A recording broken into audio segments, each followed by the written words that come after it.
하나님께서 이스라엘 백성들을 che주에게 판 적이 없으시고 또한 그 어미를 이혼서를 써서 내어 보낸 적이 없습니다. 오직 그들의 죄악을 인하여서 그들의 허물을 인하여 스스로 팔렸고 스스로 나가게 되었다라는 말씀을 하나님이 해주고 계십니다.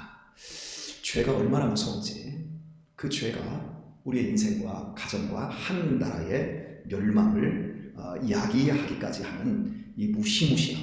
그래서 하나님과 계속해서 소통하고 그분의 음성을 들으면서 순종하며 사는 것이 복임에도 불구하고 이스라엘 백성들은 하나님의 음성이 나오는 채널을 꺼버렸습니다.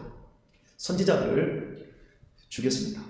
자기들의 죄가 들통나고 자기들의 허물이 발각되는 것을 굉장히 싫어했습니다. 그것은 용기가 없는 것이었습니다. 우리들이 믿음 생활하면서 죄가 달콤하게 유혹합니다. 모든 사람이 죄의 유혹을 받고 죄에 넘어갑니다. 그러면 좋은 소리를 들을 생각을 아예 말고 책망받을 각오를 하고 하나님 앞에 엎드려야 합니다. 그러면 하나님은 늘 우리를 새롭게 해주시고 새로운 은혜로 우리의 인생을 회복해 주십니다. 그런데 사람의 본성이라고 하는 게 본인이 굉장히 잘못을 하고 있어도 이 듣기 싫은 소리를 듣지 않으려고 합니다. 이런 본성이 우리 안에 있습니다. 그래서 하나님의 음성을 꺼트려 버리면 결국에는 노예로 전락하게 되어집니다. 결코 하나님의 능력이 부족해서 이스라엘 백성들이 노예로 바벨론으로 팔려간 것이 아니라고 하는 걸 하나님이 말씀하고 계십니다. 하나님은 오늘 2절을 보면 하나님은 타락해가는 이스라엘 백성들에게 오셨고 그들을 계속 불렀다고 말씀하고 있습니다. 내가 왔어도 사람이 없었으며 내가 불러도 대답하는 자가 없었음은 어찌미뇨, 이렇게 말하고 있습니다. 제 어린 시절에 교회 전도사님께서 종종 저희 동네로 전도를 나오십니다. 그러면 저희 동네는 좀 지대가 좀 높은 데가 있어서 저희 동네를 들어오려고 하는 길이 양쪽에서 들어오는데 이쪽도 그렇고 이쪽도 그렇고 저희 동네에서 이렇게 보면 길이 다 보입니다. 그러면 전도사님이 성경책 하나 딱 끼고 이쪽 길에서 이제 걸어오십니다. 그러면 우리가 이제 그분의 전도를 받기가 싫은 거예요. 교회는 언제 갔냐면 성탄절하고 여름 성령 때만 가는 거지. 자꾸 이제 교회를 나오라고 하니까 이제 귀찮지 않습니까? 그러면 저쪽에서 이제 전도사님이 올라오고 있으면 야 숨어 해가지고 예전에 동네마다 방공호를 파놨잖아요. 예비군 창설하고 그 예비군들이 향토 예비군들이 길 그 동네 입구마다 다 있었어요. 방공호가 몇 개씩 있었어요. 그게 이제 제가 방공호라고 했으니까 사실은 진지거든요. 예비군들이 마을을 지키기 위해서 진지를 파놓으면 우리가 그 진지 속에 우리가 다 숨어요. 숨으면 전도사님이 아무리 우리를 찾아도 우리를 못 찾는 거예요. 이제 못 찾다가 한 아이가 꼬질렀어요. 우리가 숨는다. 누가 숨으라고 한다. 저 혁철이가 숨으라고 한다. 안 숨으면 맞으니까 괴롭힘 나가니까 걔가 이제 숨으라고 해서 숨는다. 이 꼰질렀어요. 어디서 숨냐? 거기 진지에 숨는다. 이렇게 해가지고 진지까지 이제 찾아오셔가지고 우리들한테 전도를 하시던 그 기억이 납니다. 숨으면 허탕치고 그냥 가시는 거예요. 털레 그냥 허탕치고 가시는 그 뒷모습을 여러 번 보았어요. 참 그런데 기가 막힌 거.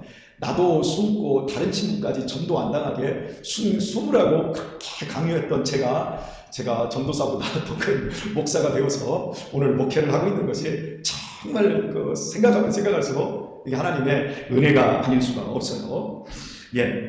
분명히 이스라엘 백성들에게 하나님께서 찾아오셨는데 사람이 없는 거예요. 그리고 내가 불러도 대답하는 자가 없었으면 어찌냐, 이렇게 말씀하고 있어요. 이스라엘 백성들이 하나님 꼴도 보기 싫은 거예요. 그냥 죄짓고 늘 자기 마음대로 살다 보니까 하나님이 이래라 저래라 간섭하는 게 싫으니까 다 숨어버리는 거예요. 죄악의 그늘 밑으로 다 숨어버리는 거예요. 그리고 언제만 나옵니까? 안식일에만 나오는 거예요. 안식일에만 나와가지고 그때 안식일은 지켜드릴 테니까 평소에는 이래라 저래라 상관하지 마세요. 열심히 세상에서 우리도 세상 사람들과 경주해서 돈 벌고 멋지게 살다가 안식일에 와서 하나님 앞에 예물도 바칠 테니까 상관하지 마세요. 다 숨어버리는 거예요. 그리고 선지자들이 찾아가는 서비스, 요즘 택배 서비스가 발달하듯이 찾아와가지고 말씀을 하니까 그 선지자들을 다 죽여버리는 거예요. 그게 이스라엘 백성이에요. 어찌 미녀 하나님이 한탄하고 계십니다. 우리 자녀들이 금요일에도 말씀드렸지만 부모 간섭받기 싫으니까, 내가 오늘 밤 남의 집에서 하룻밤 자고 가야 되니까, 괜히 귀찮으니까 그냥 전화기 딱 꺼놓고서나 그 밤에 날밤 새고 올 때, 만약에 이렇게 되었을 때 그 부모가 막 가슴이 타지요. 하나님께서 가슴이 타는 거예요, 이스라엘 백성들에게. 하나님이 오실 줄 알고 미리 다 숨어버리고, 야단맞기 싫으니까 귓구녕 다 틀어막고. 저는 어린 시절 간경화가 참 무섭다라는 걸 보았습니다. 동네에 어르신이 간경화로 이렇게 돌아가시는데 나중에 막 복수가 엄청나게 차더라고요. 제가 그 이게 복수라는 걸 이 복수찬 걸 그때 제가 처음 어린 시절에 이게 보고 나서 막 충격에 빠졌어요. 왜냐면 그분이 이렇게 누워 계시는데, 옛날에는 지금은 복수를 빼잖아요. 근데 옛날에는 왜 못 뺐나, 제 어린 시절에 배가 막 안방에 이렇게 누워 계시는데 배가 막 풍선처럼 부풀러가지고 이렇게 남산만 이렇게 배가 나와가지고 숨을 헐떡이는 거 있잖아요. 숨을 못 쉬시더만요. 얼굴은 막 그렇게 떠가지고 시커먼해져요. 그 상태 배가 막 이만한데 무서웠어요. 이 간경화가 그래서 정말 무섭구나. 간이 이게 굳어지는 게 이게 무섭구나. 이렇게 제가 이제 느꼈는데요. 실은 여러분, 간경화보다 더 무서운 것은 양심경화입니다. 양심경화증이 얼마나 무서운 건지 사람들이 잘 몰라요. 간경화 초기에 좀 고치면 양심경화는 처음에 이게 조금씩 뭐 괜찮겠지. 이러다가 나중에 굳어지면 정말 돌이킬 수가 없거든요. 여러분, 농약 중에 크라목슨이라고 하는 농약이 있어요. 그리고 이제 그거보다 조금 더 강한 농약이 근삼이라고, 나무를 뿌리채 말라서 죽이는 이런 농약이 있어요. 제가 어린 시절에 제가 대나무라든지 아카시아라든지 이런 것들 밭을 이렇게 부를 때 그걸 약을 좀 많이 해봐서 아는데요. 근데 그 독한 거를 우리 고향에 어르신이 그걸 마셨어요. 자살한다고. 그걸 마셨는데 이 약을 먹으면, 농약을 먹으시면 이 폐가 이게 굳어지는 거예요. 폐가 돌덩이처럼 굳어가니까 숨을 못 쉬잖아요. 그래가지고 이 양반이 죽어가면서 이제 저희 동네와 그 동네하고는 좀 이게 좀 멀어요. 제가 이제 살던 동네 이름이 이제 한 동네로 송림인데, 이쪽 사당굴과 저쪽 송룡굴과 이렇게 두 개가 나눠져 있거든요. 그런데 그쪽 뚝께서 그 양반이 당신 집에서 이 허파가 굳어가면서 막 내쉬는 그 숨소리 있잖아요. 그 숨소리가 저희가 저희 밭이 그 동네 넘어가는 그 뒤에 있었어요. 탈간이라고. 그런데 그 숨소리가 3일 동안 이게 굳어가면서 막 죽어가는 소리가 얼마나 숨이 막 소가 쟁기로 막 봄철에 논들 엄청나게 많이 갈잖아요. 그때 여러분 소가 막 거품 흘리면서 그 쌕쌕거리는 소리 아시죠? 예, 너무 리얼하게 표현을 잘 하는지 몰라도 막 그 소리로 사람이 죽어가면서 헥헥거리는데요. 그 소리는 정말 무서웠어요. 굳어가는 건요 정말 무서운 거예요. 결국 나중에 숨을 쉬지 못하고 죽는 거거든요. 그런데 양심이 굳어가는 건 소리도 안 나요. 색깔도 없어요. 표도 안 나요. 자기만 알아. 내가 지금 내 양심 속에서 역사하시는 하나님의 음성을, 성령님의 감동 나를 막 흔들어내시는 그걸 내가 지금 무시하고 있구나. 처음에는 알아요. 그러다가 몇 번 해봐도 괜찮거든. 그러니까 아예 이제 귀를 닫아버리는 거죠. 그리고 나서 이제 죄의 노예가 되고 사탄의 하순이 되는 거예요. 여러분, 예수님의 제자 가운데 가장 공부 많이 한 사람은 세리마태예요. 왜? 지금도 여러분 우리나라에서 세무 공무원이 되려면 공부 엄청 해야 돼요. 세무대학을 나오든지 아니면 세무학과를 나와서 세무고시를 봐야 돼요. 공부 엄청 해요. 그런데 예수님이 당신들의 그 공동체에 재정을 누구에게 맡겼어요? 세리가 돈 관리를 하는 사람이잖아요. 그러면 세리에게, 그 마태에게 맡겨야 되는데 누구에게 맡겼습니까? 가룟유다에게 맡겼어요. 그럼 가룟유다가 얼마나 똑똑한 사람이에요? 세리보다도 더 똑똑한 사람이었죠. 그리고 예수님이 봤을 때 믿을 만한 사람이었던 거예요. 그런데 이 복음서의 흐름을 가만히 보세요. 항상 태클을 거는 게 누구였냐면, 돈 가지고 태클을 거는 게 유다였어요. 가룟유다. 왜 300데나리온을 예수님의 발에 두냐고 쓸데없이. 그거 가난한 사람에게 나눠주면 되지 않냐. 이러면서 시비를 걸어요. 그런데 사실은 돈괴에서 얼마를 자기가 남겨먹을 이런 조금씩 빼먹는 이런 짓들을 했는데, 양심 정말 그거 표도 안 나니까 고스름 돈 좀 남은 거 내가 호주에 넣으면 되지. 이러다가 결국 스승까지 은 30에 팔아먹는 데까지 나간 거야. 그게 양심이 느껴지는 거예요. 그런데 그때 예수님이 어떻게 하셨습니까? 오늘 밤에 나를 팔아먹을 자가 있다. 누굽니까? 그러자 이 지금 떡반죽 그릇에 떡그릇에 손을 지금 넣은 자가 거기 손을 넣은 사람이 몇 명이에요? 12명밖에 더 돼요. 그러는 그 소리 할 때 예수님께서 지금 나에게 마지막으로 내가 지금 기회를 주고 있는 거구나. 이러면서 그 자신의 가슴 속에 떨림이 있어야 되는데 전혀 강 유다의 마음에는 그 떨림이 없어요. 여러분 어떻습니까? 하나님의 말씀 우리 속에 들어올 때 이 속에 울림이 있고 떨림이 있고 우리 김용훈 권사님 기도하실 때 참 그 말씀 잘하세요. 울림이 있고 떨림이 있고 찔림이 있다. 그 말씀 잘하시죠? 예, 울림이 있고 떨림이 있고 찔림이 있을 때 우리의 삶은 어떻습니까? 울림과 떨림과 찔림으로 가만히 멈춰있고 봐. 나 안 울릴래? 나 안 찔릴래? 나 이 정도 했으면 뭐 잘했지 뭐. 나 더 이상 이제 안 떨래? 여러분 우리가 이렇게 버티는 사람이 아니고 떨림이 있고 울림이 있고 우리의 찔림이 있을 때 하나님 나는 연약합니다. 나는 아직도 유혹받고 있고 나는 아직도 넘어집니다. 하나님 불쌍히 여겨주세요. 그리고 하나님 앞으로 하나님의 음성 앞으로 순종하는 사람이 되기를 소원합니다. 그때 하나님은 우리를 더 새롭게 해주시고 더 어여쁘게 우리를 만져주시지요. 절대로 우리의 양심에 경화증이 들지 않도록 잘 관리해야 할 겁니다. 믿음은 절대 갈 때까지 가지 않는 거야. 않아야 이게 지혜. 갈 때까지 가면 안 됩니다. 갈 때까지 가다가도 돌이킬 수 있어야 합니다. 조금만 양심이 있어서 하나님께로 돌이키면 하나님은 우리들에게 은혜를 회복시켜 주십니다. 야단받고 창피 당해야 합니다. 그리고 나서 고치면 되는 겁니다. 제가 우리 아들들에게 이런 말을 해요. 좀 혼을 내고 좀 손바닥을 좀 때릴 때 이런 얘기를 애들이 매를 얼마나 무서워하는지 몰라요.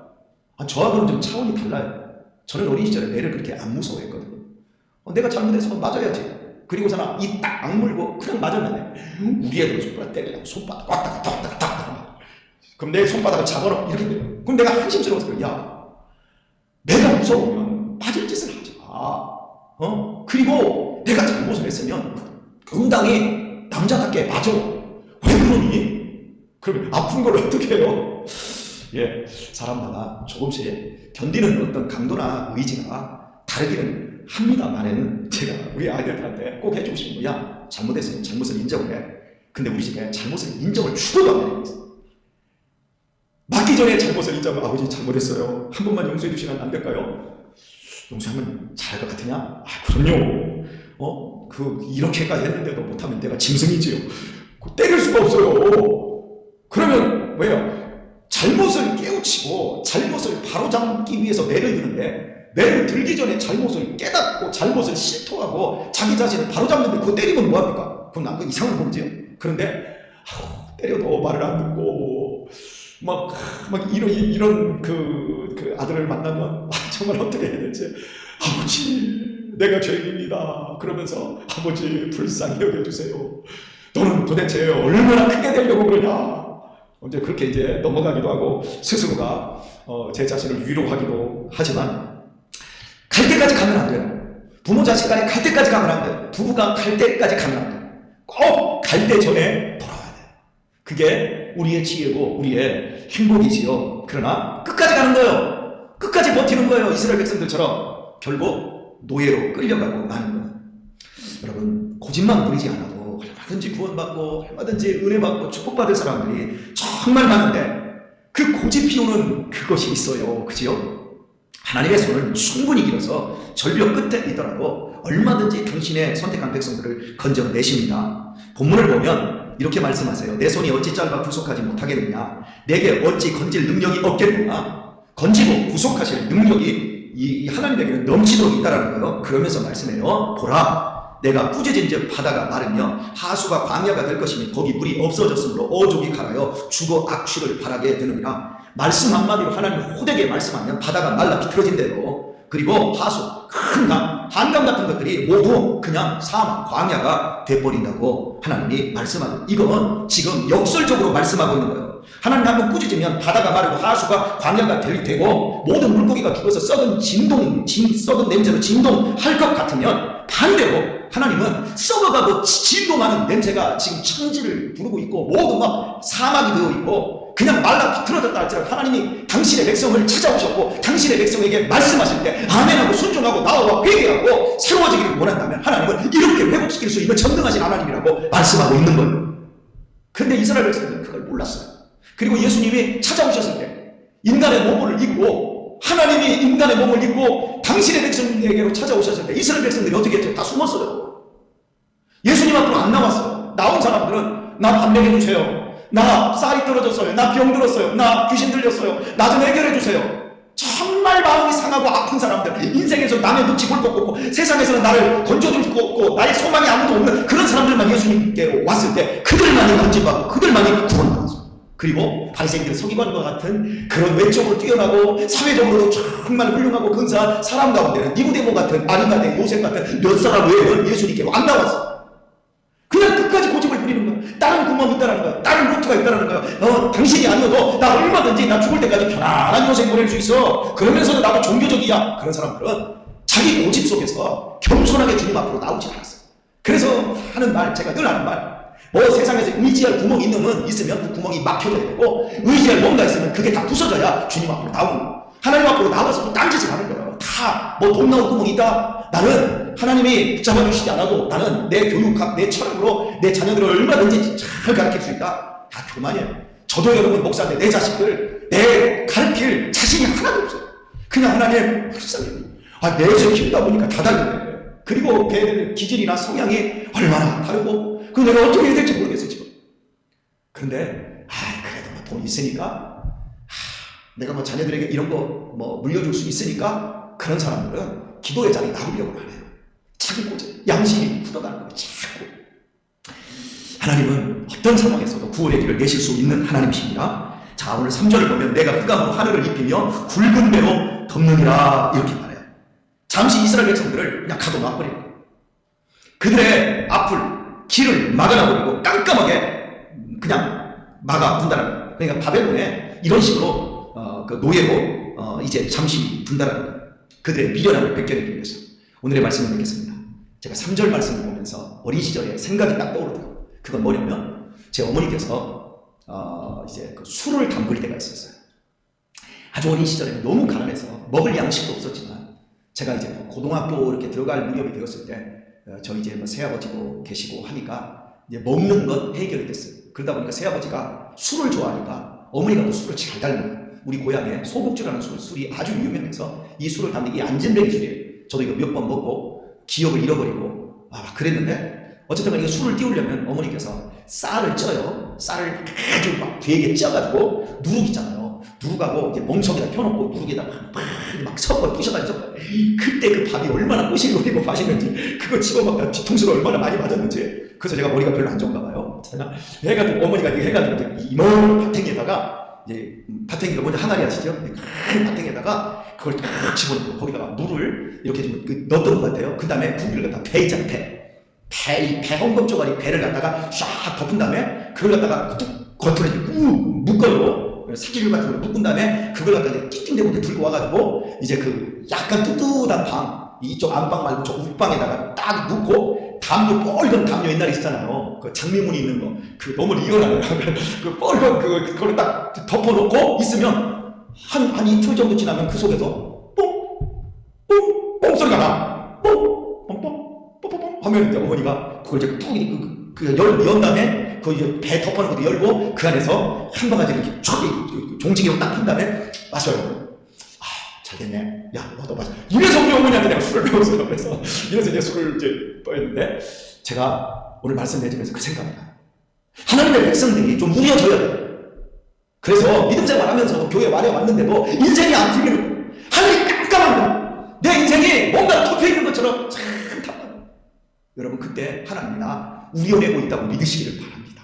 더 좋은 모습으로 우리를 더 기가 막히게 아름답게 만들어내려고 이 땡강 같은 인생 쫙 빼가지고 그 뜰금을 빼기 위해서 우리를 우려내고 있다. 이스라엘 백성들 저 광야 그리고 저 바벨론으로 끌려가서 70년 동안 바로 그렇게 하늘을 하나님이 막아버리시고 그를 배를 덮어버린 것처럼 했을 때 그들이 돌아올 때 느헤미야, 에스라 그 시대에 말씀의 교훈이 일어나고 다시 한번 하나님 앞에 바로 서는 그런 사람들은 회복되지 않았습니까? 여러분, 오늘 우리의 인생 속에서 좀 답답함이 있어도 하나님이 우리를 지금 덮고 계시고 우리를 아름답게 우려내고 계시는 이 코로나 시대라고 믿으시고 오늘도 웃으시고 감사하시고 행복한 이 한 날을 살아가실 수 있기를 우리 주 예수님의 이름으로 축원합니다.